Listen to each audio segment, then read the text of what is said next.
Hey, you guys, welcome back. This is your girl, Tawny Yvette. Tonight we have a special guest. His name is Mark Bello, and he is an attorney and a great author. I've been checking out his website. He is great. He is an awesome guy. You guys know he was supposed to be on last week, but things happen. So he's going to be on this week. I've got Facebook on, I've got YouTube on. So, hi, everybody. And we will be on in just a few minutes.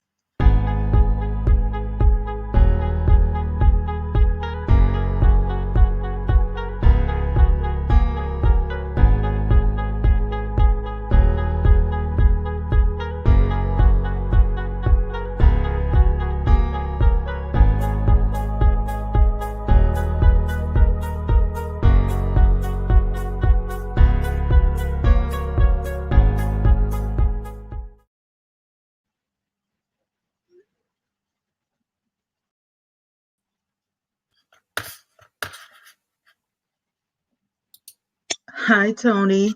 Hey, sis. Everybody's logging in. That's pretty good. I'm proud of y'all. Y'all are on time. How are you guys doing? Hey, Mark.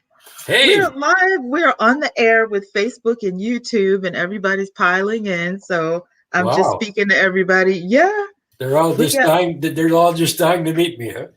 everybody. Everybody. If I have a guest and I say, look, this person you got to meet, they're really great. People are like, they get excited. So I don't know why they listen to me, but I'm glad they do. I'm just playing, y'all. I'm just playing. So, Mark, how are you doing tonight? I'm doing great, thank you. How about you? I'm doing okay. I'm glad you finally got on the show. I'm counting the days to the election. Oh, don't even bring it up. Oh my Uh, God. This is, I don't know. I'm going to keep my mouth shut and just see what happens. I want to see what happens. I want to see which way this is going to go. Hey, Wondering Scratcher. Hey, everybody. Everybody's saying, hey, Mark. hey, nice to meet all of you. That is so cool. MarkandBello.com. That's right. That's right. As a matter of fact, while everybody's coming in, why don't you go ahead and introduce yourself and tell everybody a little bit about you, what you do now, and what you used to do. Well, I'm an attorney. I practiced law for a long time. I represented people who were injured. I did a lot of police abuse cases, civil damage cases, and years and years ago, in the mid '80s, that'll tell you how old I am. I was a lawyer in the mid '80s. Handled a case where two young boys were molested by a Catholic priest. Okay. I'm sure you've heard of some of those cases. I had one of the earlier cases in that grouping of Yeah. lawsuits, and the church behaved terribly. They covered up the crime. They transferred the priest from community to community. They didn't tell the new community about the crimes he committed in the old community. And they basically stonewalled my partner and I for 4.5 years. Wow. And against this massive Goliath, two little Davids, me and my partner, basically brought them to their knees. And we beat them every which way you can. And the experience was so troubling to me. Not just that it was hard. I'm used to doing battle. Doing battle with large corporations and insurance companies is one thing. Mm-hmm. Doing battle with a church organization, Right. that's supposed to do good for people, that was much more troubling for me. And it felt like I was dealing with the CIA or something like that. I mean, everything was covert and cover up and Right. hidden. And so I said to myself, in my 30s, one day when I'm older, I'm going to write a book about this. And I sat down in my mid 60s in 2014, 15, 16, and wrote a book called Betrayal of Faith. And it tells the story of a down and out lawyer who lost his practice, lost his family, lost his will to do good things, for lack of a better way to say it. And an old client calls him with the case of a lifetime. Her children have been abused by a priest. And she doesn't know that he's had this fall into almost oblivion. And first he tries to sell her out and settle for a quick buck. And she almost fires him. And I don't want to give away the whole plot, but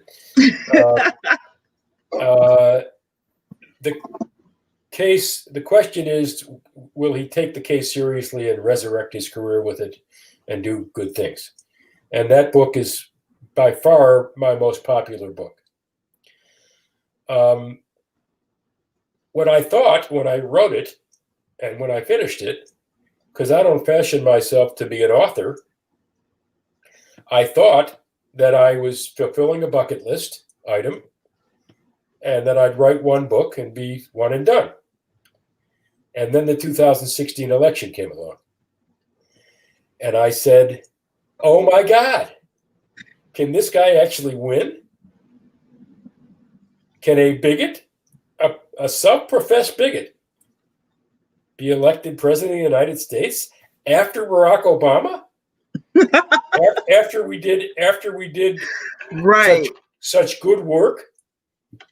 And I have a theory about that, but we'll talk about that too.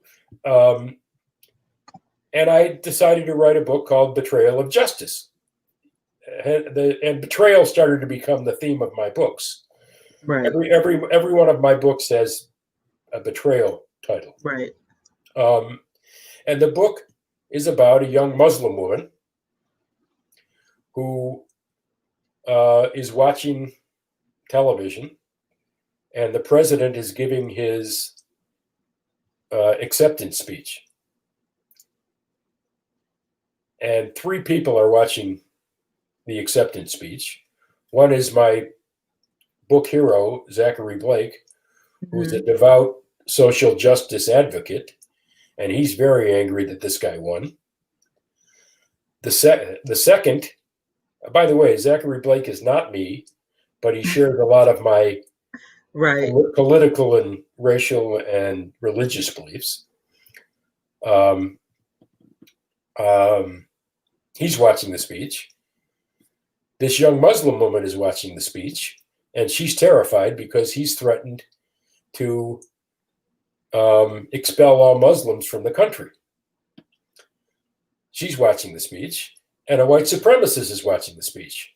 And he's cheering and applauding, and he's in a bar with his white supremacist friends, and he's plotting what he's going to do because he's got support in the White House. The three of them watch the speech, and the next thing that happens is this lady's mosque gets firebombed. She doesn't believe that the Dearborn, Michigan police will properly investigate the crime. So she decides to investigate the crime on her own. Right. And she's kind of like you, Twana. She's a angry advocate. I'm not saying you're angry, but she wants to make sure. I'm a little bothered. Okay, but she wants to make sure. She wants to make sure justice is done. Right. And she identifies the bomber, and she follows him around, and she witnesses his murder. Being this nice woman that she is, she runs up to the porch where he's laying there bleeding to death, and she tries to render aid. Right. She yanks the knife out of his body to put a dressing on his stomach, and she's caught by the police holding the knife.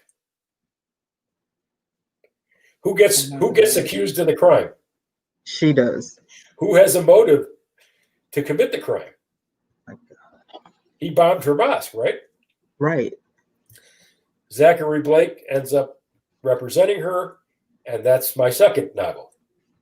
My third novel, Betrayal in Blue, you keeping track?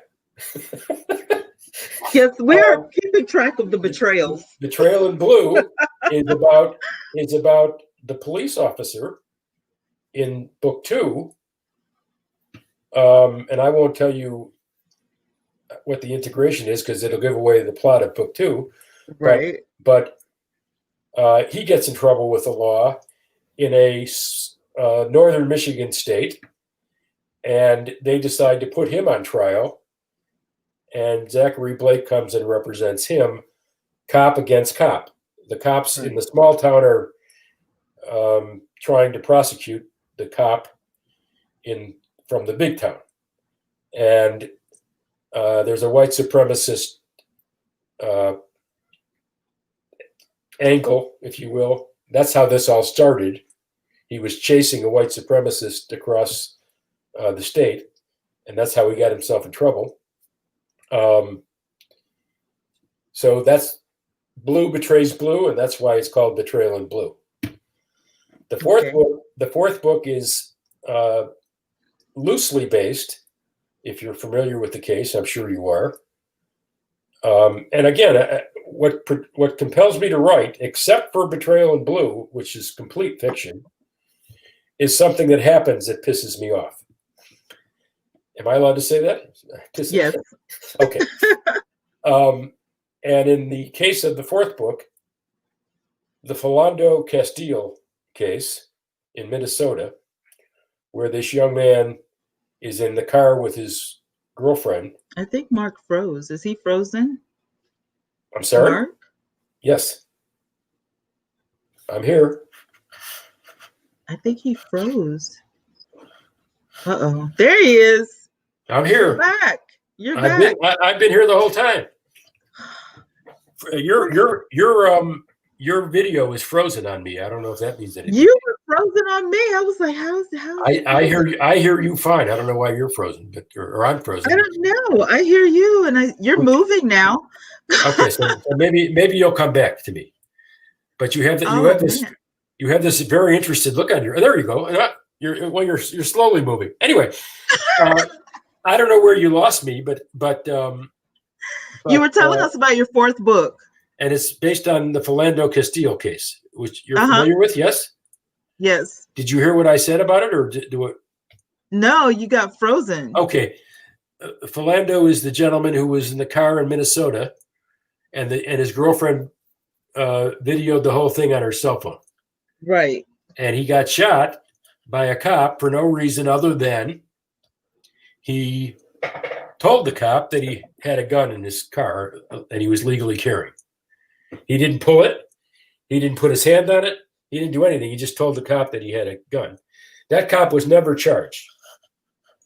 Now, my book is called Betrayal in Black, and it is not the Philando Castile case. I didn't just, shamelessly regurgitate all the facts of Castile. I said it was based on it, and it is. Right. But it tells the story of a traffic stop shooting, white cop versus black citizen. And it asks a lot of questions, and it comes up with some very interesting conclusions and solutions that I think are worth reading about. Right. How the legal system might handle such a case, both on the civil side and on the criminal side. What would be the appropriate way to deal with such a case? A cop who doesn't realize he's a racist. He doesn't he didn't know that he had Right. these inherent biases. And he's tormented and guilt-ridden by it. A police chief in a white community who wants his community to do better. It lays a blueprint Right. for how a community and a society can do much better, at least from my perspective. Mm-hmm. I'm not sitting here suggesting I have all the answers, but I tried to paint a much brighter set of solutions for that particular issue. And then it came out in December of 2019, and then all this crap happened in 2020. Right. The book is not selling well. People are not finding it. That's because I'm self-published, and Yeah. why I like to appear on a show like yours. But if people found the book and read the book, I think they would enjoy it, and I think they would find some meaningful solutions to these kinds of problems. Right. In August, I released a book called Betrayal High, August of 2020, brand new. It's about a school shooting and gun control. My nephew, and I don't want to scare anybody, my nephew is fine. My nephew was a student at the middle school right next to Parkland in Florida. Okay. And I was in Florida when the shooting happened. And the Parkland incident inspired me to write Betrayal High. Okay. And there again, what I try to do is talk about evils other than the shooter. It has a bullying component. And Right. October, I want you to know, is anti-bullying month. Right. I don't know if you knew that or not, but I did. I did. So everybody should run out and buy Betrayal High. I just dropped your website, so I knew it was coming. So I was like, let me drop the website because I do have some people here that are really, really interested in like current events and murder mysteries and all that kind of stuff, bullying, anti-abuse. I mean, like which is most of what we talk about, but it's not like my channel isn't like down and dreary or anything. It's just, we have so much going on right now. And every time you look in the news, there's something like what you're talking about that you're writing about. It's literally happening, right outside. Well, it's kind of my social justice answer to all of this. I didn't intend to be an author, but I kind of wound my practice down, and I said to myself, I can reach a whole lot more people writing a book than I can handling a local case. Right. So Betrayal High, by the way, offers similar solutions to school shootings as Betrayal in Black offers in cop on black shootings, as I call them. And then the final book, which is not out yet, and this is it's not ha-ha funny, it's just so ironic. I wrote a book about this evil president that I wrote about in Betrayal of Justice. I wrote about a book about him getting an appointment to the Supreme Court and how the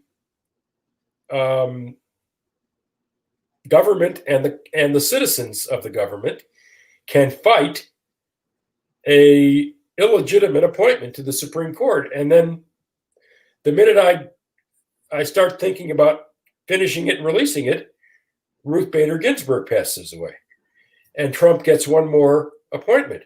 Right. So it's kind of eerie how I write about something and it's all falling together. Yep. Mm-hmm. So that's my story, and I'm sticking to it. That's those are my 6 books. Well, we've got tons of people watching from Facebook and YouTube, so I want to say hi to everybody. And if you guys have questions, feel free to drop them in the chat, and I'll get to you as soon as I can. Hi, everybody. So, hi. Mark, let me ask you, when it comes to current events and things that are happening right now, what case are you most interested in? All of them. All. I'm just so angry. I'm so frustrated about what's going on. And I have to tell you that part of my frustration and part of my anger is I don't want to call people names. People need to get involved, educate themselves, realize that they're not only that they're being screwed, but how they're being screwed. What makes me angry is how we sit back as a society and let this stuff happen to us. Mm-hmm. How we take this crap and say, "Well, I'm too small to do anything about it. Right. I'm only a citizen. What am I supposed to do?" Well, whatever it is, what you're doing, what I'm doing. Write a letter to your congressman or your state rep. Let your voice be. Call your television station, your radio station. Let your voice be heard. Right. It's just so frustrating that we sit back and let this stuff happen to us. I'll give you a great example. Today, just today. You want to talk about things that piss you off, right? I'm driving down the street, and there's a sign outside someone's house. And by the way, the same sign is outside the home of this home, and the home next door. They have the same sign. And they're Trump supporters, which is their right. I don't have any problem with that. Yeah. I mean, I have a problem with it philosophically, but they can do what they want. Yeah. I do believe that people have a right to vote for who they want. Right. I don't believe, by the way, that they have a right to restrict other people's vote, which is That's what they're true. doing. Exactly. But I do believe everybody has a right to vote for who they want. Right. Next to the Trump Pence sign is a sign that says, quote, "Blue Lives Matter."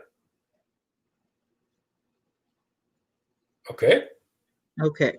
Blue Lives Matter. Blue Lives Matter. Now, what does that mean to you? Police officers. Of course. Mm-hmm. Now, who said blue lives didn't matter? Nobody. What Black Lives Matter activist ever said blue lives don't matter? Now, some people have said defund the police, and it's been taken out of context, but who has said blue lives don't matter? Name me one person in America that said that. You know what? I don't even think that, you don't even have to imply it. I'm even wearing blue. They're wearing blue. You know what I'm saying? But just somebody had to come back with something. You know what I mean? It's like if you say Black Lives Matter, then somebody's going to say, well, such and such lives matters too, and such life, and it's like that's not what we're saying. That's not what we're talking about. But it's like you know what I'm saying? They have to come back. They have to snap back with something. Well, hang on, because it's more than a comeback. It's an insult. Right. Nobody. First of all, nobody has said it. A. B. Nobody thinks it. And C. It's a false equivalency. And here's what I mean. And I sent you, I believe, did I not? When I sent you my I'd like to be on your show. Yeah. I sent you that whole Facebook post with the answers I got when I said, how many innocent black men have to die before we get it? And I got all these racist responses.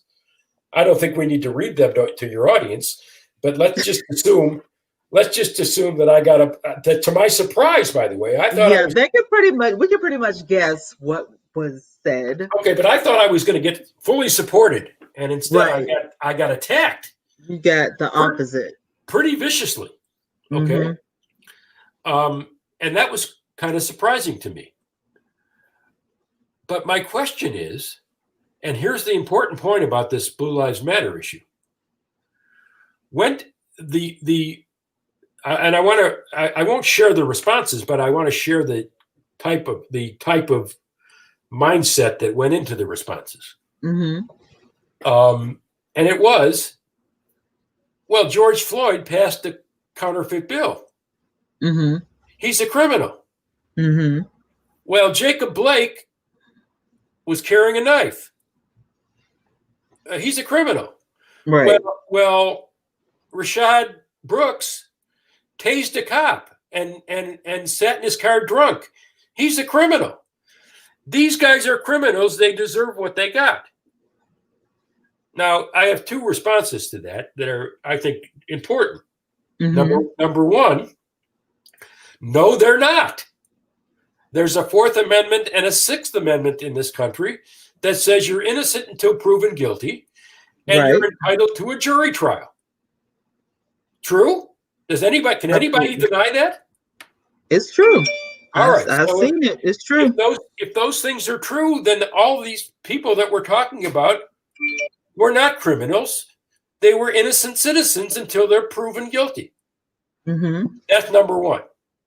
Number two, I sound like Joe Biden. Number one. Number two, if you assume, like I did, that they're innocent until proven guilty, then they were killed or hurt, as Jacob Blake was, illegally. So who is the criminal here? It's the cop. Now, Blue Lives Matter, but since when in this country do we start holding cops to a lower standard than we hold criminals to? Right. If a cop is a criminal, then he's held to the same standard as a criminal, is he not? I see what you're saying. Now,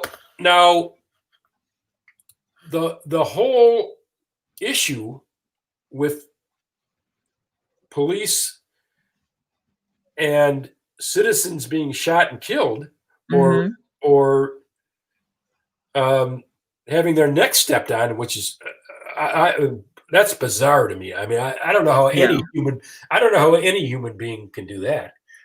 But, I mean, I don't know. You have to have some sort of, evil streak or just I don't care.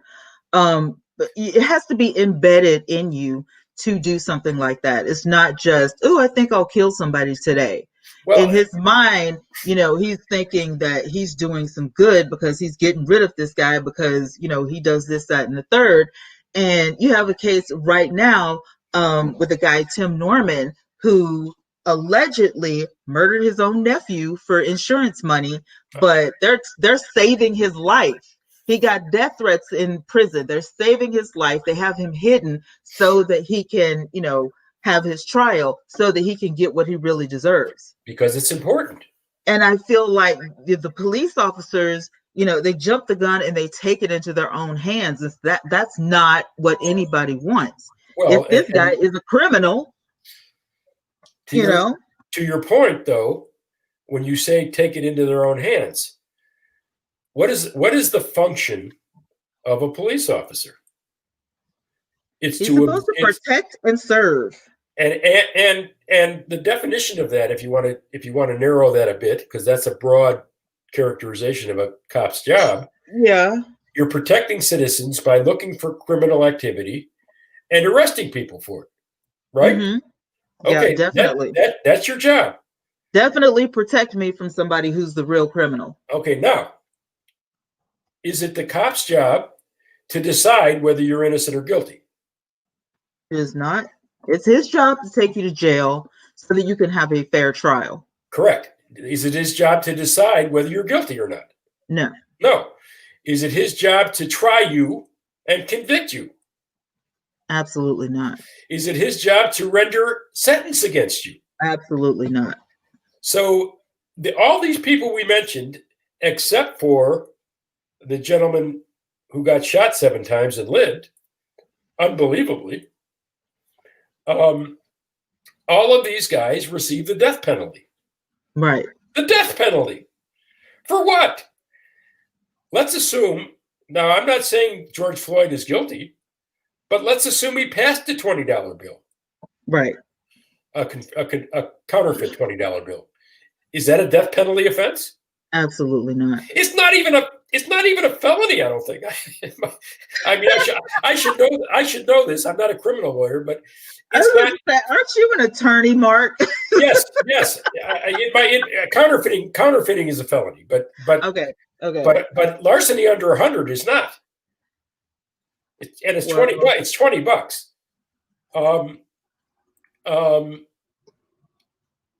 So George Floyd did not commit a death penalty offense. Philando Castile did not commit a death penalty offense. Michael Brown did not commit a death penalty offense. None of these people committed a death penalty offense. Yet they were tried, convicted, and sentenced to death by a cop. That person is a criminal, and that person needs to be tried himself and let a jury and a judge decide. And I feel that way too. Because I feel like that's what motivated that book, Betrayal in Black. It's super mixed up. It's like everything is happening backwards. You know what I mean? It's like, I don't know. I just feel like if somebody has power, no matter what position they're in, they just take it overboard. You know, even the silly stuff, like every woman out there who goes overboard with something is called Karen. And every guy that takes it overboard out there, you know, whether you go on, like right now, all over the internet, if you go into a store and you don't wear a mask, you're going to get jumped. Everybody's going to jump down your throat. You know, you're going to be represented as a Karen all over YouTube because you don't want to wear a mask. It's not the law. Some people are saying it is the law because this is private property. So I just saw a video today, which is what made me think about it. This woman got jumped in the middle of a store. I want to say it was Walmart, but I could be wrong. She literally got jumped. And I don't think it was because she didn't have a mask. I think it's because she attacked somebody, you know, with her mouth the wrong way.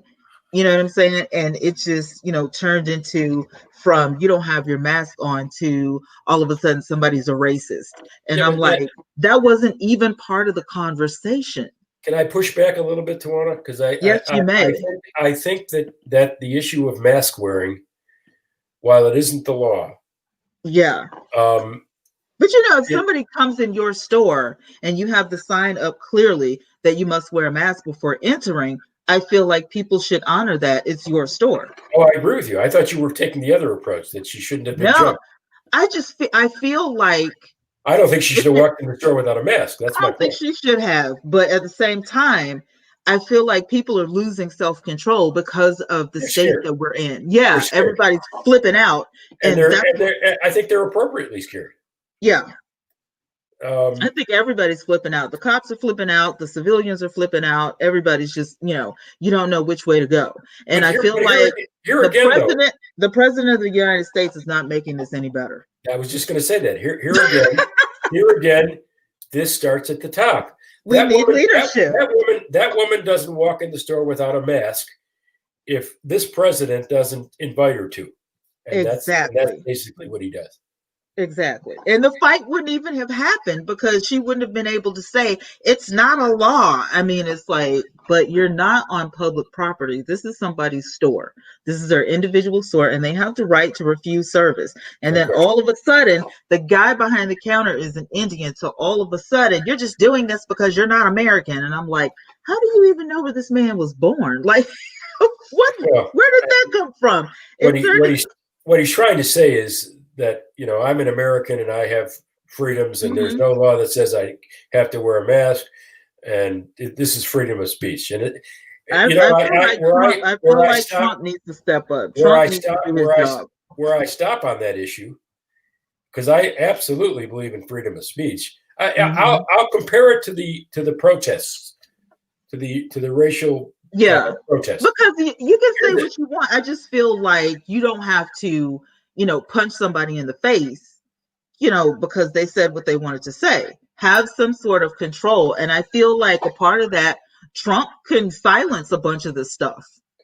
No, but If he was my point about the protest is that a peaceful protest doesn't hurt peaceful, anybody. a peaceful All right. protest, yes. Not wearing a mask could cause someone else to get COVID-19, to get the coronavirus. Exactly. So where I compare the not wearing a mask is more to the people who are not peacefully protesting, who are looting or burning.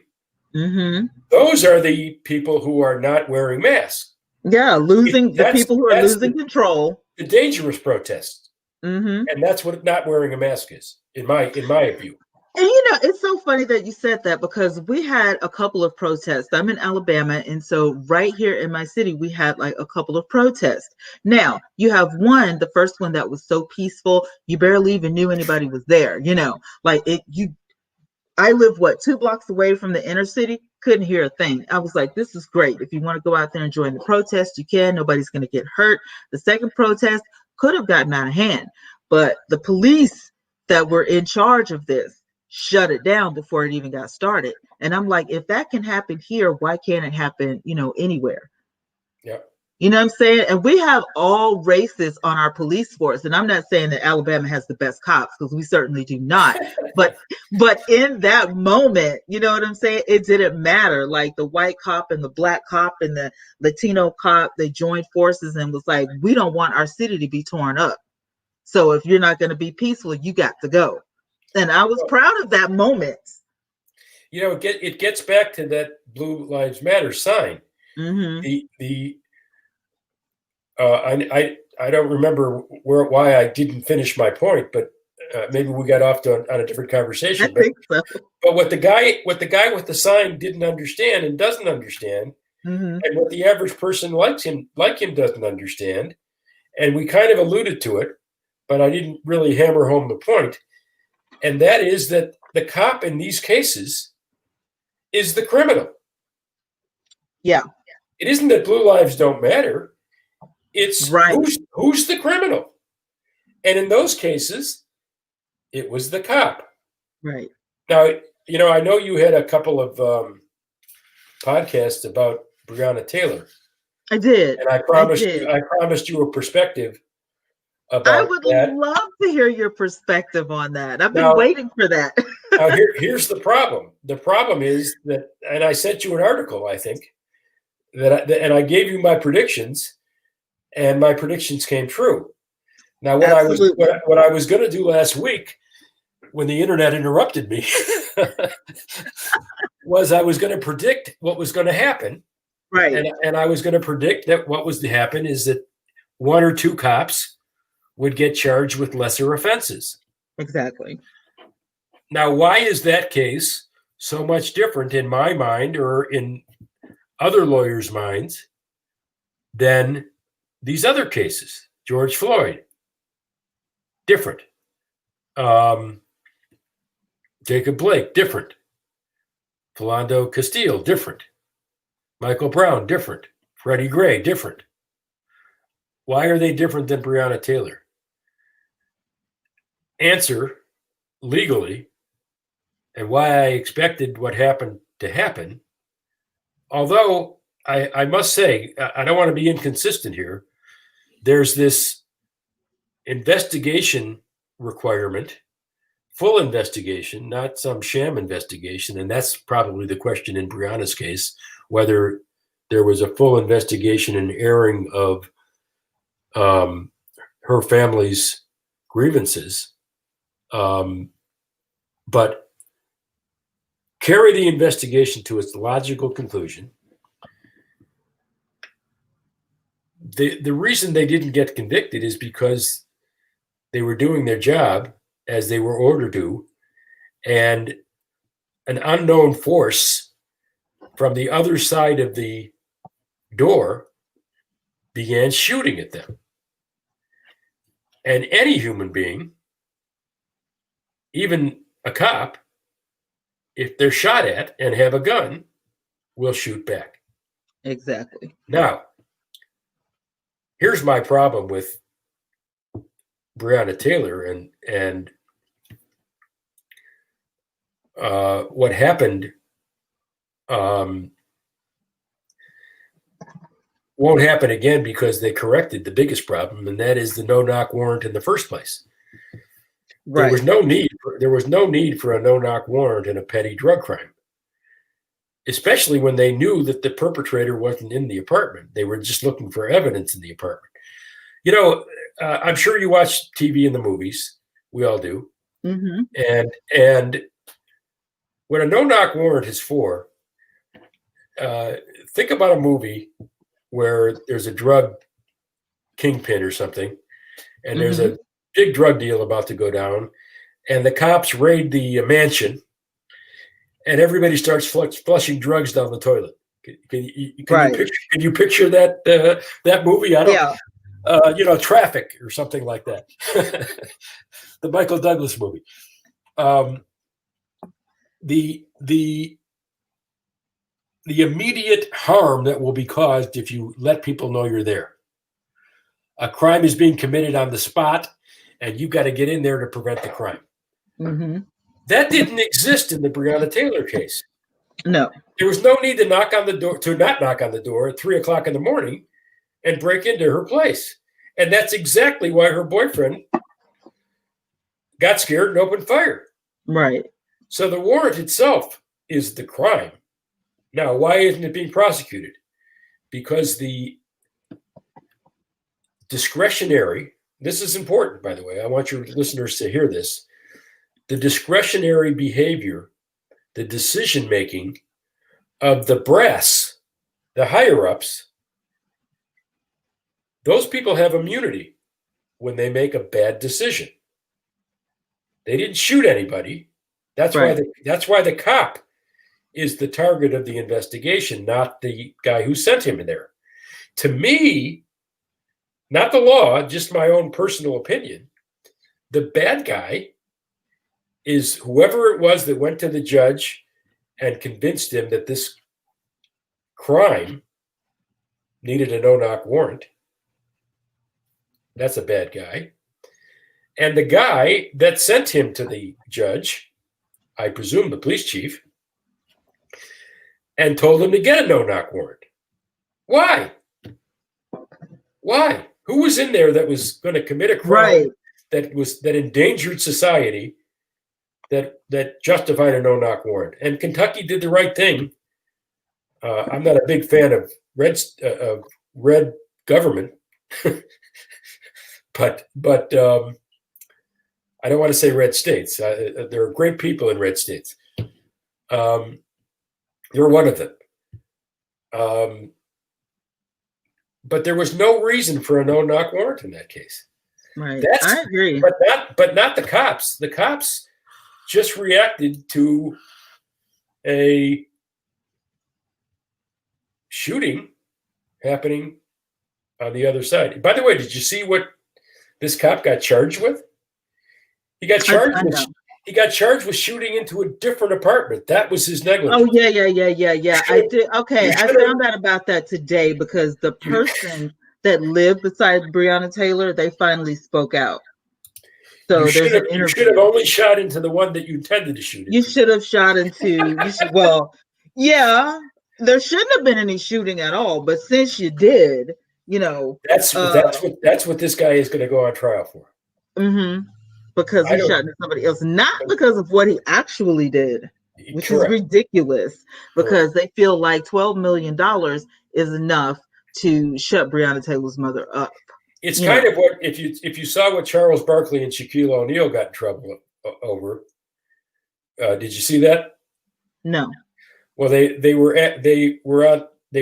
commentating at a basketball game, and Barkley basically said what I just said, that the cops were just doing their job. Okay. And of course, the black community got angry at him. Right. And I can't. The black community gets shit on so often in these situations that I can't blame them for being angry. Right. But you can't conflate, you can't compare the utter unbelievable evil of what happened to George Floyd, Right. to a situation where cops are sent to a place, get shot at, and shoot back. That's not the same thing. The guy that stepped on George Floyd's neck and just sat there for 8 minutes and 43 seconds is not a human being. That's the only conclusion I can draw.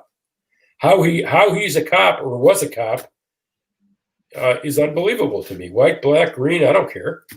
It's just not how you treat it's just not how you treat a fellow human being. That is absolutely crazy. I still will not understand how police officers are allowed to get away with this stuff. If this happened and, let's say for instance the cops weren't, they were just regular people without that uniform on, it would be a totally different situation. So Well, I don't understand I agree with you. Yeah, how are the laws different just because they have on that uniform? It just doesn't make sense to me. And that's why I don't like that sign. That's why that sign misses the point. It's not that blue lives matter. It's that blue criminals don't matter. Yeah, because that's a totally different story. It's like you're legalizing criminal activity if you have on a blue uniform. That's exactly right. Say that again. You are legally you're legalizing criminal activity if you have on a blue uniform. So that means I need to go get me a blue uniform so I can be a legal criminal out here and just do what I want to do. To people like this guy with the sign, as long as you're wearing the uniform, you can do whatever the hell you want. And exactly. I can put my knee on somebody's neck if I want to and get away with it. I can shoot and blow somebody's apartment up if I want to and get away with it. I can just run amok. And that's a very slippery slope.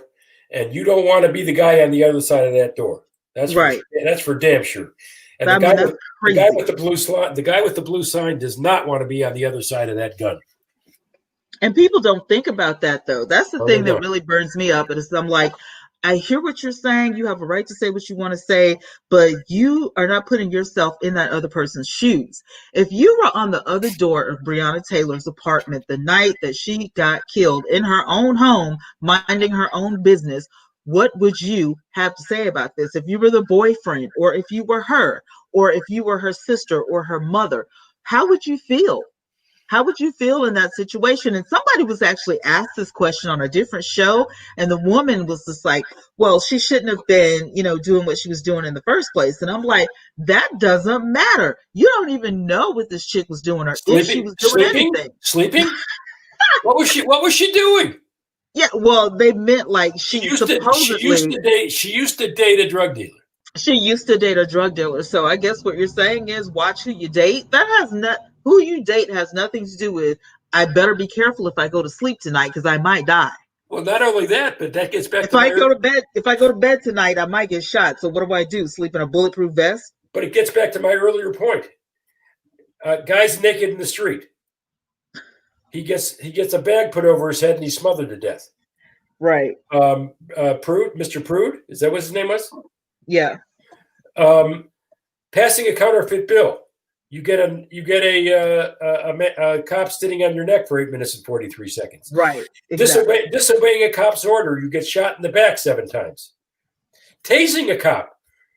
I got screamed at by someone angry at something I said.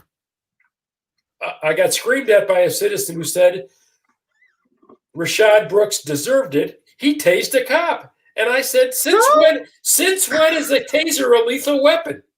I mean, let's be real. Handcuff him and haul him off to jail, but he doesn't deserve to die. If you're coming at me full force, I don't care if I have a taser, some pepper spray or something, I'm going to defend myself. If you're coming at me and, you have no reason, know what I'm saying? He was running the other way. He got shot in the back. He tased the cop. They had his driver's license. They knew where he lived. Mm-hmm. What was he going to do beyond that? After he tased the cop, he was drunk. You could see that in the video. He's gonna stagger home and they can pick them up and haul them off to jail at home. Instead, they shoot them in the Exactly. back. Just let them go home. And the people, citizens, almost 50% of us think that was a good shooting. You don't hear about Rashad Brooks anymore, do you? No, not Why? unless you're looking for it. You don't. It's like it escaped the news. Because they think it was a good shoot. Right. He tased a cop. So frigging what? That wasn't a life-threatening situation. I mean, it's almost like regardless of what the police officers do, they're just doing their job. I feel like a lot of the stuff that they're doing is definitely not in their job description. I feel like when you get hired as a police officer, in no way, shape, form, or fashion is putting your knee on somebody's neck until they suffocate in your job description. I just feel like you might need to go read the manual again. When did this become okay? No question. Racism does not need to be this blatant or obvious. We're talking about pretty obvious, at least in my mind. I mean, I know that I don't know necessarily who listens to your show, but I know that there are at least 50% of the American population who disagree with what we're talking about. Oh, right? yeah. I have people of all walks of life. All right. Yeah, so maybe at least all 40%. over the world. Yeah, all over the world. I don't just restrict myself to the United States because all right, so maybe I like to know what's going to happen all over the world. I'm nosy. maybe at least 40% of your listeners don't agree with what we're talking about, or don't agree with me about what I'm. But it's not always as blatant or obvious as shooting someone. Let's talk about, for instance, the things that Trump is doing that's not as obvious. He's very divisive, right? Very much so. He likes to rabble rouse. That's for sure. Mm-hmm. My thing is, and I thought about this the other day, not to cut you off, but before I forget, they knew how Trump operated before he was elected. No how was he even able to run as president? Like that right there is what got me. Because you're innocent until proven guilty, like I said. So is he. Wow. I'm sure he's a criminal, but he's not a proven criminal. We can, I have to tell you, one thing I don't like is I don't like people being tried and convicted in the press. Yeah. And they do that all the time. Mm-hmm. One of the reasons why the black community loved when OJ got exonerated was because everybody had him convicted in the press. Pretty much, yeah. Now there were other reasons, but that was personally, I felt he was guilty from the jump. But who am I? Most people know that now. Yeah, and I was kind of young, when all this was going on, so my opinion certainly didn't matter. But I was just like, there's no way he could be innocent. I don't care what they say about the gloves and all that. There's just no way this guy could be innocent. But All right, but let me give you some more subtle examples from a legal perspective. Most people don't understand that the full legal and social impact of Trump behavior is abominable. Now, what am I talking about? What group of citizens is most adversely affected by the COVID-19 crisis? Well, if you ask people around here, it's definitely the elderly. And the African American. Well, I'm not going to say that. I'm not saying African Americans. It's about for me, like just personally, it's about 50-50. And I guess that's because of where I live. In the South, it's about 50-50. And it's like, well, yesterday we had to bury another family member yesterday because of, COVID-19. But where they worked, you know what I'm saying? It's like nobody knows who walked in the building and infected everybody. So you have, white, black, Latino, and, Indian, and they're all, going to the hospital and have to be quarantined, which means their family have to be quarantined. And it's just, we have like the Rainbow Coalition out here. What do they all have in common, though? They all had in common that they were working in the same place at the same time. Lower income. came from. Lower income people. Well, yeah, I get, yeah, paycheck to paycheck, perhaps. Okay, so Yeah. seniors, minorities, and lower income people. Would you agree with that? I Okay. would agree. I would agree. What is the Trump administration doing about COVID? Not very much, right? Nothing. So who's dying the most? Seniors, We, low income, and more minority. yeah, yeah. People he doesn't care about. I mean, he doesn't care because he's never had to, live a regular, normal life. Like for me, my real day job, I'm a minister, and then I'm a caregiver for my uncle who happens to be 85 years old. So I have to be extremely careful in my everyday living. Instead of going grocery shopping, for example, I get the groceries ordered. So I don't have to go out there. I can bring the stuff into the house and I still have to be extra careful. I wear a mask just to walk to my, mailbox because God forbid, somebody could be driving by, stop at a stop sign, sneeze on me, and now I got everybody sick. But if, like you said before, if it was a law that everybody had to wear a mask, a lot of this stuff would be eliminated. Now people want to go back to sports and they want to go back, to their regular jobs. Some people are great. They find it great that they can work from home. Some people don't want to work at home. They want to go back to work. But if there was a standard, because nobody was prepared for this, but let's say our president was a smart man. He would actually put some stuff in place immediately so that we could control this stuff, stop going outside to sporting events and put on your mask when you go outside and, make it a law that you have to do this stuff instead of, just doing what you want to do when you want to do it. You're giving him too much credit. You're assuming he's doing what he's doing because he's dumb.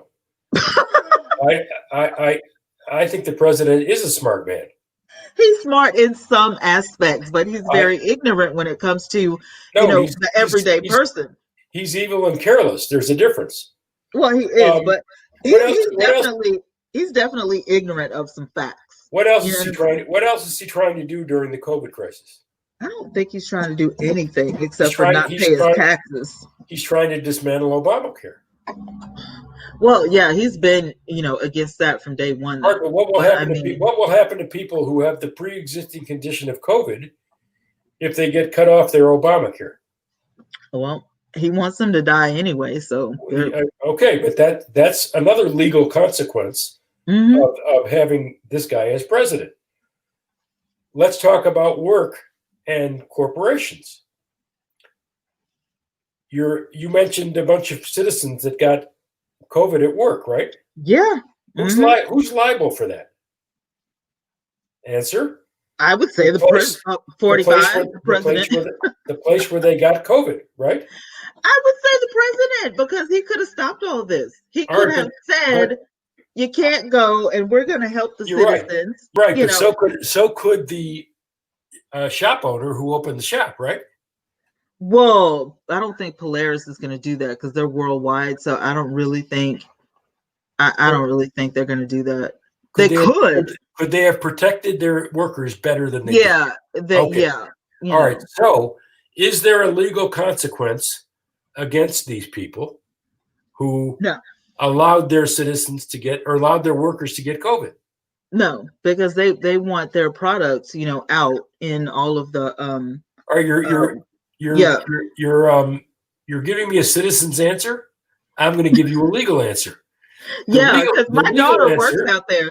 My daughter works out there. That's how I know about the regular answer. But that it's like, oh no, they don't care if we get it or not. Now, see, when it hit the news, her and a handful of other people got some really good common sense, and they called in to work. She said, "I'm not going to work. I don't care what they do. I'm not going." But it's worse. It's worse than what we're talking about. It's much worse because if that one place got it, and you have. That's not what I'm talking about. What I'm talking about is the response. What happens in these situations is a corporation like Polaris, big corporation, says we're going to get our ass kicked financially. Right. If you allow government, if you allow claims against our company, right. So we want you to pass a statute. A tort reform. You ever heard that word before? Tort reform? No. Tort reform is corporate protection against being sued. Okay. That's either done on a federal level or a state level. And if a corporation makes a bad product they're immune from prosecution, or the citizen damages are limited. Okay. So if you remember the drug fen-phen? Yeah, It I was a do diet remember drug. that. Yeah, wasn't that Remember like how they, a weight loss thing or something? yeah, remember all those lawsuits Yeah, because they were causing heart defects? A lot of states prevented people from suing for that drug. right. Alabama was not one of them, by the way. Michigan was, where I live. Mm-hmm. There's your red state, blue state hypocrisy Right. a little bit. The red state had better laws than the blue state to protect their citizens. Isn't that amazing? But the government protects corporations from negligence all the time. That's another place where the law gets involved in Yeah. screwing citizens. COVID-19 business interruption claims. You close down because of COVID, and the Right. insurance company says, sorry, you have an exclusion in your policy that prevents you from suing for a pandemic. Right. I'm not suing for a pandemic. I'm suing because the government shut me down. Right. Sorry. And then the government backs the insurance company. These are things people don't realize are happening to them. Mm-hmm. The American citizen needs to open his eyes and wake up on all of this stuff. And that's kind of what my books try to do is Right. try to enlighten people and inform them about the kinds of things that are being done behind the scenes. Mm-hmm. Immigration is a great example of this. Yeah. An illegal alien has 6 children in the United States. So all the children are citizens. Right. They've lived here for 10, 15, 20 years. Mm-hmm. Find it. I know they're illegal. I get it. But find a path for citizenship rather than trying to throw them out of the country or lock them in cages. Right. This is America. What's the matter with you people? I have always thought that was stupid. I'm like, they've been here that long. What's it going to hurt? Am I like the last angry white guy or what? They're not bothering you. They've been here for 30 years. You didn't even know they were here. Let them stay. I mean, that's so dumb. But anyway, am I the only white person angry about this stuff? I mean, I don't. Definitely not. Definitely not. My ex-husband's white, and he's very upset about it. I can't do anything. I can't do anything to help him, but I totally agree where he's coming from. By the way, the biggest thing you can do between now and the end of the year is vote. VOTE, vote. That's right. That's the biggest piece of power you have. If you don't do anything else, vote. Everybody. Vote, please. I beg of you. Mark, this has been one of the best hours. You have given us so much information, and this was just a riveting conversation. But I want you to tell the people where they can find you on the internet, because I know you guys want to buy Mark's books, don't you? So tell them what are they saying? What are they saying? Oh God. Okay. Let me find. Does anybody have a question? Does anybody have a question? No, everybody had a lot of statements. Okay. Wondering Scratcher, she says the cops aren't giving the justice system a chance to work. I agree with that. What do you think, Mark? I would agree with that too. We've got one. I mean, if George Floyd, for instance, passed a $20 counterfeit bill, he had a right to a trial, and the justice system, the criminal justice system, had a right to decide whether he was guilty or not. And that's what this cop denied George Floyd and all of our citizens.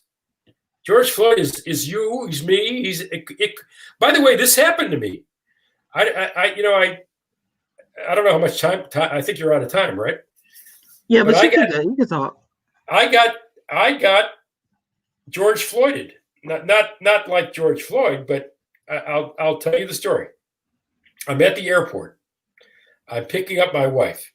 And anybody who knows the old Detroit airport and the Smith Terminal, if you're from Michigan and Detroit, you go around a blind curve. And I'm in the second lane of travel. and my wife is standing at the curb. So I move over to the first lane to pick her up. It's 1 o'clock in the morning. There's nobody around. It's just me and my wife. You can't see anybody at the airport. There's nobody there. Right. We're like the last people at the last people leaving Detroit. Turn off the lights. But no, she was coming home, so we weren't leaving. But so I move over a lane to pick her up. I'm looking at her. She's on the passenger side. There's a knock on my driver's side window. Mm-hmm. Somebody's rapping with a billy stick. I roll down the window, and the police officer says to me, "Do you realize that you moved over a lane without signal?" That's what I did. Okay, that's an evil crime, right? I mean, I moved over a lane in no traffic without signaling.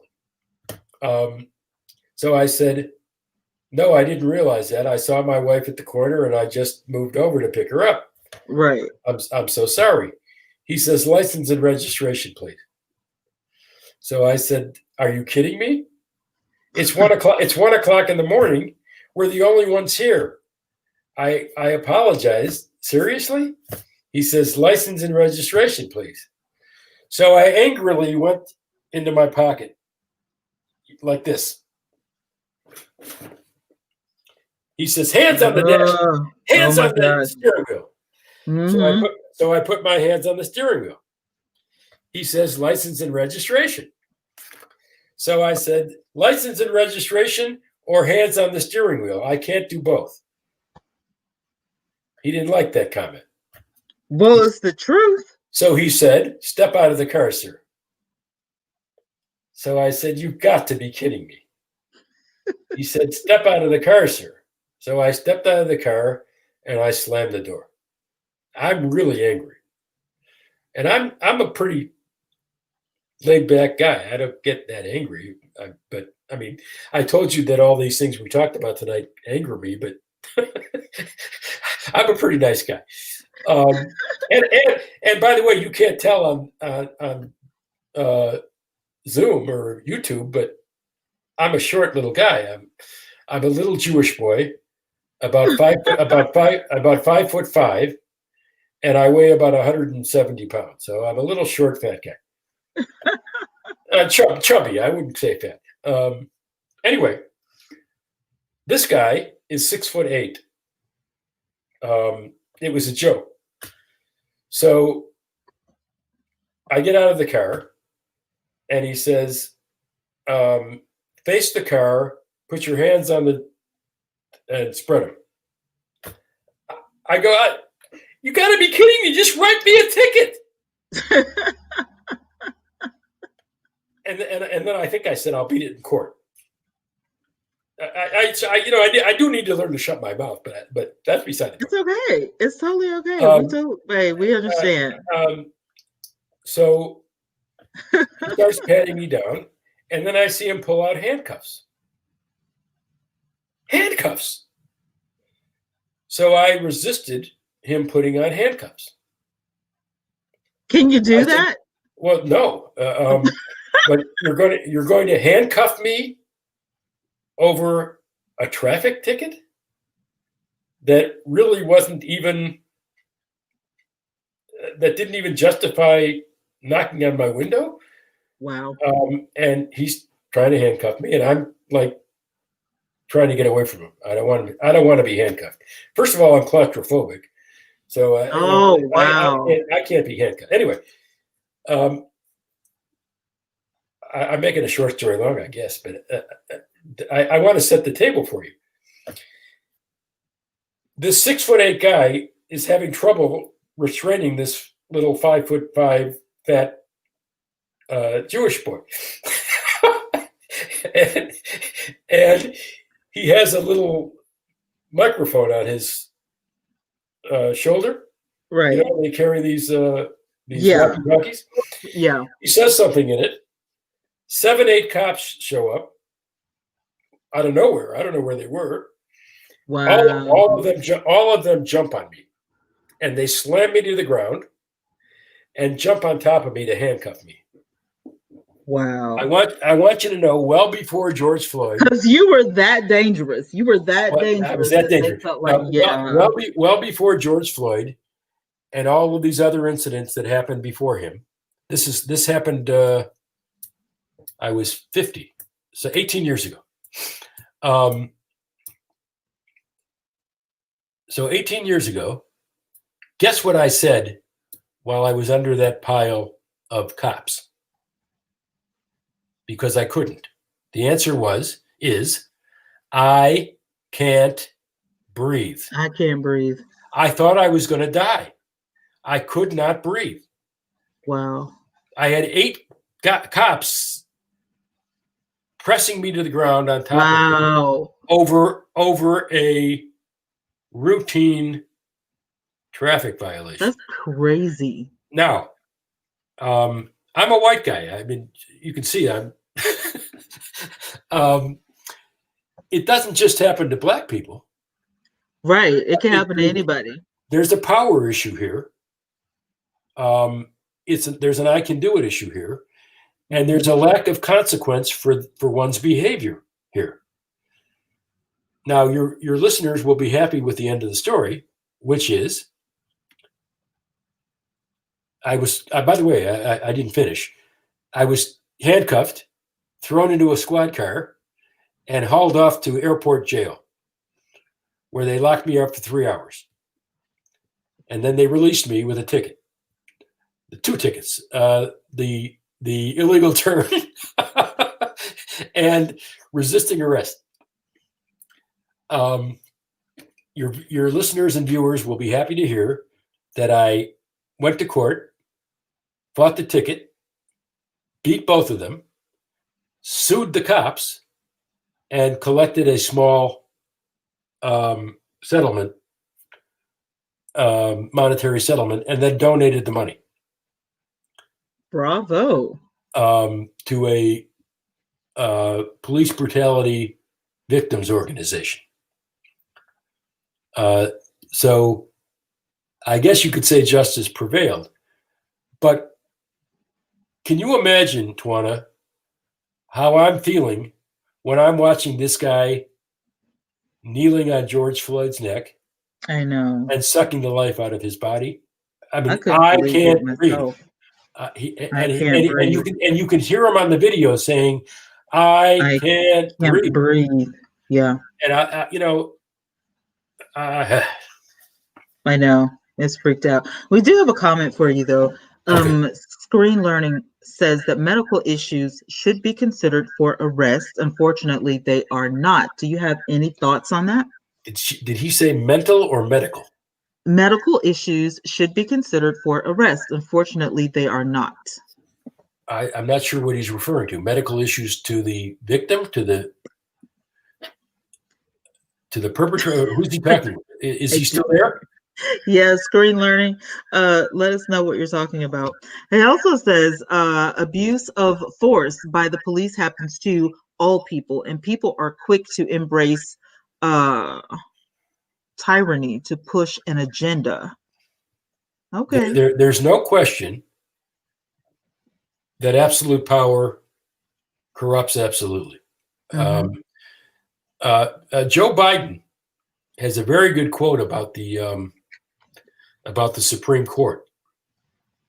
I don't know if you heard it or not. Mm-hmm. But they asked him how he felt about the Ruth Bader Ginsburg appointment and how they denied Barack Obama his appointment in February of his last year, not in October of his last year. And I may be misquoting him a little bit, but here's the gist of the quote. Having the power to do something doesn't mean it's right to do it. Right. That's true.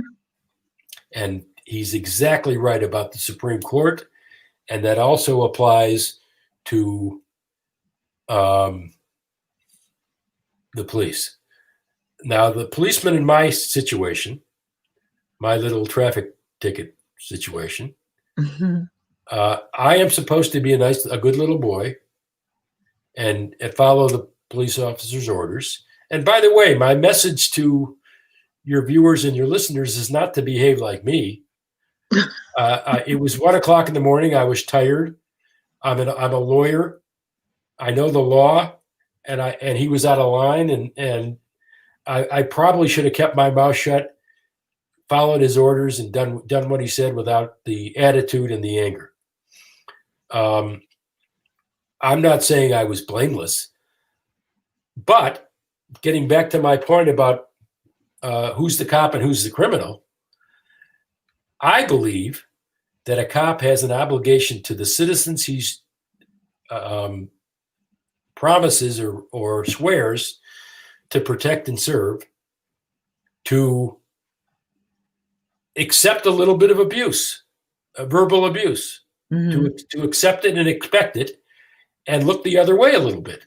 Yeah. There's no way, even if I was wrong, there's no way that a traffic ticket, a minor traffic ticket, should have escalated into 3 hours in jail and I can't breathe.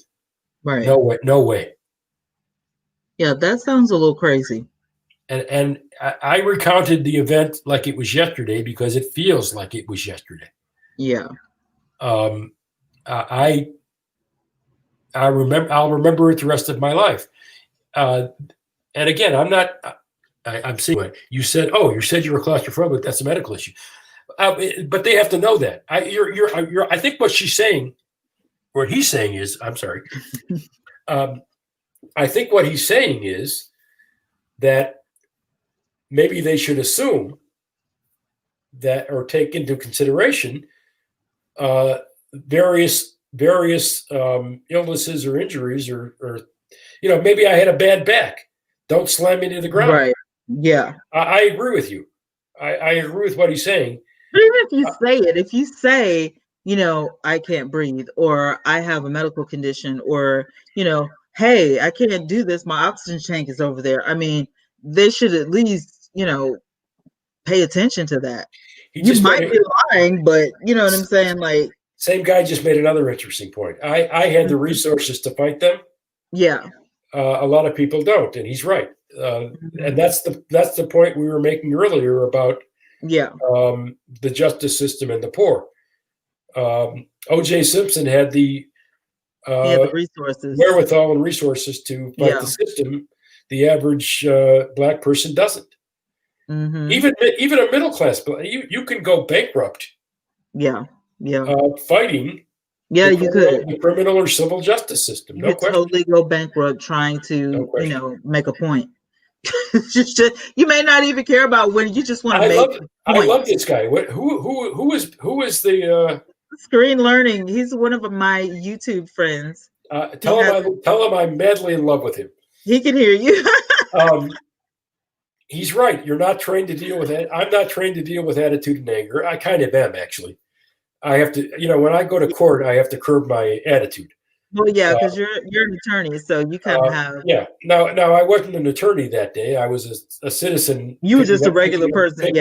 Picking up my wife. And by the way, I will candidly admit that my smart alecky behavior, or smart ass behavior for your more viewers, had a lot to do with the fact that I'm a lawyer. I knew he was. I knew he was full of crap. That's why it bothered me so much. You could, if you want to act like this and abuse a citizen who doesn't know better, I can't stop you unless he hires me and I sue you. But I know better, and you can't get away with this with me. Now that worked to my extreme disadvantage. Thanks, Mr. Bello. I love you back. Sometimes being a good little boy works much better for you. But it's a lifetime memory. It'll never go away. So you just have that memory. I literally thought I was going to die. I thought these guys were going to kill me. Insane over something so small, and you didn't even have a weapon. You didn't have a weapon on you. You didn't look like you were about to, jump them. He was twice my size. I repeat, I'm 5'5". He was 6'8". Yeah, but you know how some people can just get irate and turn into the Tasmanian devil, and I just can't imagine you spazzing out uncontrollably. This is Mark Bello versus Shaquille O'Neal. I mean, come on. Right. only he was a white guy. Wow. Bill Lambier. to do my Detroit connection. Oh my God. That is wild. It was a wild experience. So I have a special feeling about a case like that. Yeah. What happened to him is what I thought was going to happen to me. Exactly. Because when you can't breathe, you automatically feel like you're suffocating. And then if you're claustrophobic on top of that, how long am I going to be in this position? How long am I going to be in this position? Because if I'm here much longer, I'm going to die. Right. It was awful. I don't think I could imagine it. I don't think I could imagine, because I feel like I'm a little claustrophobic too. Like I get antsy if I'm in like an elevator or something too long. I'm like, I need to get out. That's why I don't fly to far away places. I can't do it. I need to walk outside or something. It's funny. I didn't know I was claustrophobic until that happened. Really? Yeah. Oh my goodness. Yeah. Wow. That incident, maybe the incident had this. It just brought it out. That's wild. Oh my God. A couple of years later, I had an MRI in one of those little tubes. Oh, I hate that. I can't do it. I had to have there's another machine that called an open MRI. Yeah. For all of you claustrophobics out there, there's a machine called an open MRI.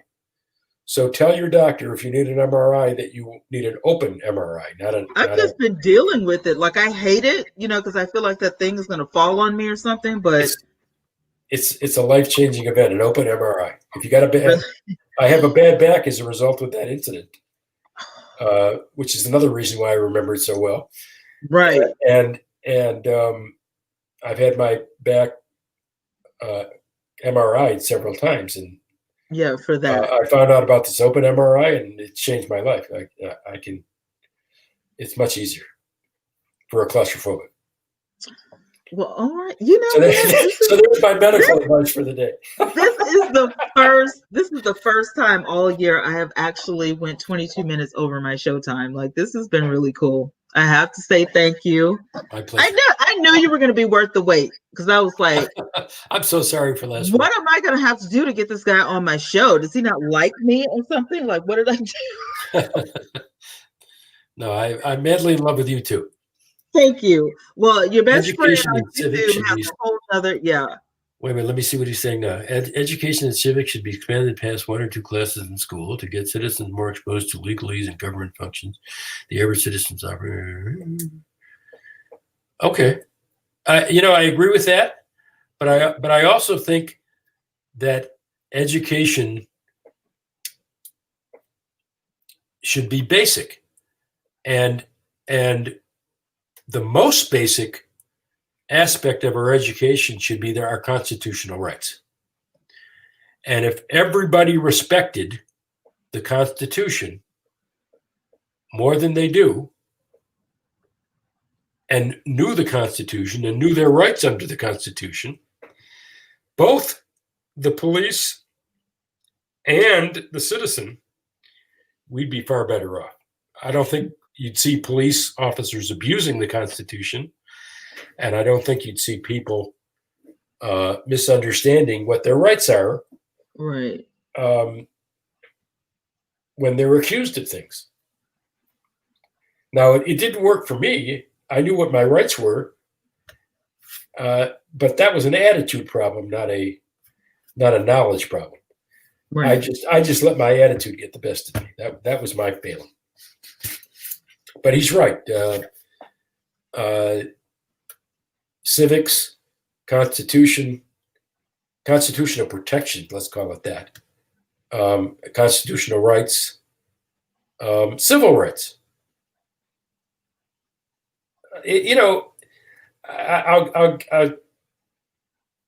this idea in Brianna's case, I'll tell you another thing I disagree with, and I'll let you go. You can tell I like to talk, right? I do. I like to write. You're gonna have to get your own talk show one day so I can come visit. Well, I used to have one. I had a podcast called Journey into Justice. Why would you stop? Well, my host got sick, and the show hasn't been resurrected yet. But man, where was I? I forgot what I was going to say. That's part of getting old. Well, you got a couple of comments anyway. Screen Learning says it's difficult to know one's rights to know when they have violated without self-education in the Constitution and local laws. I agree. And then you have Tony who says, thank you, Mark Bello, for sharing your knowledge on all the political of our current chaos. Yeah, the politics. It's tough out there, Tony. It's tough out. Hang in there. Make sure you vote. Yeah, make sure y'all go vote. By the way, what was the other gentleman's Screen Learning. Screen Learning. Mr. Screen. Mr. Learning. Right? Mr. Learning. Vote. Educate people to exercise their right to vote. It's an abomination that so few people take the time, A, and B, exercise the privilege that people of color died for, women protested for, and half of them don't go out and vote. I don't understand it. I just don't understand it. I don't miss an election ever. And I'm not bragging. I'm just stating fact. You got to vote. That is the basic learning tool that all of our listeners and viewers should understand. The power that we have as citizens to vote these bums out of office. That's right. Vote those bums out of office. That's the best thing I've heard all day. Ask Screen Learning if you want to host my podcast. That might be bringing two friends together, Screen Learning. You need to get with Mark after the show. Y'all going on. I tell you what, and it's all because of little old me. All right. Well, Mark, it has been an honor to have you on the show. Is there anything else you want to tell the audience before we get out of here? Please, I need my books to support me in my retirement. www.markmbello.com, or you can find them on Amazon. You can Google my name. You'll find me in my books. And on top of that, they're very informative and entertaining. I think you'll like them. And if you don't like them and you call me, I'll give you your money back. How's that? Well, I'll get one. I'm not going to ask for my money back. I like to read. So, yeah, y'all get on that. I mean, as soon as I say I'm fixing to go, there y'all go talking and carrying on. I'm reading Screen Learning's latest comment. People think voting doesn't matter because it's not an attractive subject like crime, reality, television, comedy. I agree. We have to vote and become knowledgeable. That's for sure. That is for sure. All of us. By the way, people tell me that my books read like a Law and Order TV episode. I don't know. Really? I don't know whether that's true or not. But now that I like, because I like Law and Order, so I can get with that. I can definitely get with that. He's agreed to host my show. There you look. Screenlearningcontent@gmail.com. I am bringing people together. You have to write that down. I am a matchmaker, you guys. Right. Oh my goodness. He said, I would love to host his show. Oh my gosh. Now, don't y'all forget to shout me out on the first episode. I'm going to be in the audience cheering for you guys. Is he qualified? Does he have a broadcast? Yeah, he's qualified. Trust me. Yeah, He'll come into my live every now and then and tell me what to do. What you need to do is yada yada yada, and I'm like, all right. He's a black guy, yes. Yeah, and he's very knowledgeable. Okay, He is very. we could He's call very it knowledgeable. we could call it Ebony and Ivory. Ebony and Ivory. There What do you you go. think? I would watch. You would. I would watch. I don't know about anybody else, but you got a fan already. The first show hasn't even aired, and you got a fan. So I'm going to be there for Ebony and Ivory. Anyway, is that you? Is that you in the circle above my head? That's me. Oh, okay. That's my little tiny logo up there. It's always there. It looks like it's in my den. I know. It kind of looks like it goes with the decor. By the way, did you see my Muhammad Ali painting? I did. I like that. And you see the whole painting, or do I have to turn my screen? I've been looking at it because I was wondering who it was, but that is painted by a British painter. That is awesome. By the name of Simon Bull, Bull. It looks like it's on velvet or something. Well, he was a buddy of Muhammad Ali, and he paints a lot of athletic scenes. And this is when Ali beat Liston, and it's signed by both the artist and by Muhammad Ali. I've got Muhammad Ali's signature on that painting. Wow, you're kidding! So I'm very proud of that. That's my pride and joy. Oh man! The other one with his flag-looking motif. Yeah, I see the flag. That I'm hiding here. There we go. That's Abraham Lincoln. Is it really? Yeah. Where did you get that? That's so interesting. Park West Gallery in the Detroit area. Wow. Have you ever been on a cruise? I almost went on a cruise, but I can't swim, so I chickened out. There's this art gallery that you can't go on a cruise during COVID, but at least you'd be crazy to do so. I'm not going. Don't worry about it. The cruise industry is not going to sue me, but I barely go out. Look, I barely go outside. You don't have to worry about me going. Well, me too. But they hold art auctions on the cruises, and they're all over the world.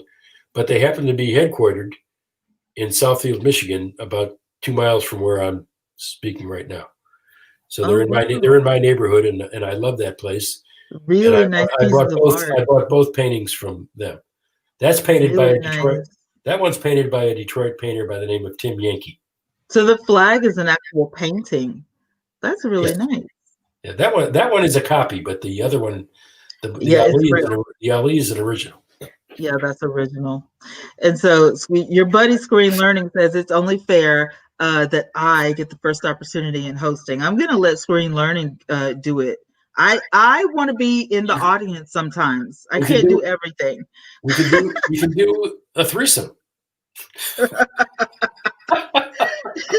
No, I need a break. I work a little bit too much, so I'm going to be in the audience with my feet up, with my pom-poms cheering you guys on.